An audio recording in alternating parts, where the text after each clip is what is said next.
Hey everyone, it's Dr. Ramani. Welcome back to this YouTube channel on, narcissism, narcissistic relationships, toxic people, toxic situations, with the hope that what you learn on this channel will help keep you sane if you're in one of these relationships, help you heal from them, and maybe even avoid getting into one in the first place, which is what today's video might help you with. If you're new to this channel, please subscribe. It would be wonderful to have you as part of this community of people all over the world who are getting really, really savvy about narcissism and narcissistic abuse. So today I'm going to talk about one of my favorite topics, which is chocolate cake. You're like, chocolate cake? Where is this going? Well, it's really going to go to a very pointed conversation about narcissism. So it's a little bit of a bummer that something as wonderful as chocolate cake has to be associated with something that is as difficult as narcissistic relationships. But here we are. Dr. W. Keith Campbell put forth the chocolate cake model to understand why people get into narcissistic relationships. It's a simple but elegant model. And for those of you who like to geek out on scholarly research about narcissism, look up Campbell's work. He's a rock star. His research on narcissism is really fantastic and certainly has been very formative for me. But the chocolate cake model, it's exactly what you think. Most people would rather eat chocolate cake than a bowl of broccoli. Let's face it, chocolate cake is more appealing, tasty, and gratifying in the short term, and it feels so good, right? But unlike that bowl of broccoli, pretty soon after you eat it, you regret it. If you eat too much chocolate cake, you'll gain weight. It can take a toll on your health. Heck, even within an hour of eating it, you might have a sugar crash and then still be hungry, leaving you craving for something more. Now, Campbell's argument is that the face of it, chocolate cake certainly seems more scrumptious, but down the road, especially if we keep eating that cake, it's not good for us. The broccoli is not as sexy or yummy, but down the road, that broccoli is better for us and for our health, hard as it may be to choose the broccoli over the chocolate cake. Chocolate cake, fun and rewarding in the moment. Broccoli, better in the long term, but damn, that cake is tempting.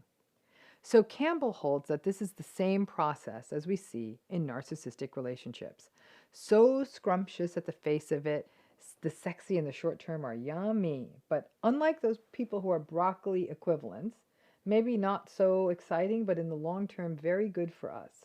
And perhaps the world just divides us out as those who are chocolate cake and those who are broccoli, and I call broccoli. So interestingly, they tested this model, Campbell and his colleagues, in research. And they asked people about their former relationships. And the respondents were clear that it was the chocolate cake of it all that drew them to the narcissist, right? The sex appeal, the charm. Now, those who chose partners who were not narcissistic described them as nice. And it's sad that nice has such a bad brand. But over time, it was a different story. After that first blush, the adjective used to describe the narcissistic ex included self-centered, deceptive, and controlling, and that the relationship felt manipulative. With narcissistic people, relationship satisfaction plummeted from beginning to end. In the narcissistic relationships, and people really regretted the relationships. Interestingly, this wasn't the case with people who chose non-narcissistic partners. Obviously, there was a little bit of a drop in relationship satisfaction because the relationship ended. It was definitely not the crash that was observed from front to back of the relationship with the narcissistic partners. There was also a lot more regret, anger, and relief about the end of the relationship when people reflected on relationships with narcissistic partners. This wasn't observed in those who had relationships with non-narcissistic people. So I guess the question is, how do we make chocolate cake less alluring? And will broccoli ever have a chance against chocolate cake? Because the same question can be asked of narcissistic people. How do we make them less alluring in our minds? Will the nice people ever have a chance against them, particularly in the early phase of a relationship? I mean, it's a tough call, isn't it? Because at the level of our brain, if we're going to use chocolate cake as an example, sugar, fat, rich foods, they're rewarding. But chocolate cake also carries a message: celebration, fun, treat, birthday. So the question is whether narcissists are actually more rewarding at the level of our brains. Evolutionary theorists may be able to make the argument that the higher perceived status and attractiveness of the narcissist, they tend to be rated as more attractive, they put more time into their appearance, they have more money, they're more status conscious, so they portray more status. All of that would make them sort of primitively more enticing to us. But I would argue that we've evolved a little bit past our evolutionary demands of reproduction and survival. Our cerebral cortex is capable of being rational, and we're able to do things like put off childbearing, which goes against evolutionary pressure, to get ourselves educated or financially established. So we're not sort of little Darwin's bitches anymore.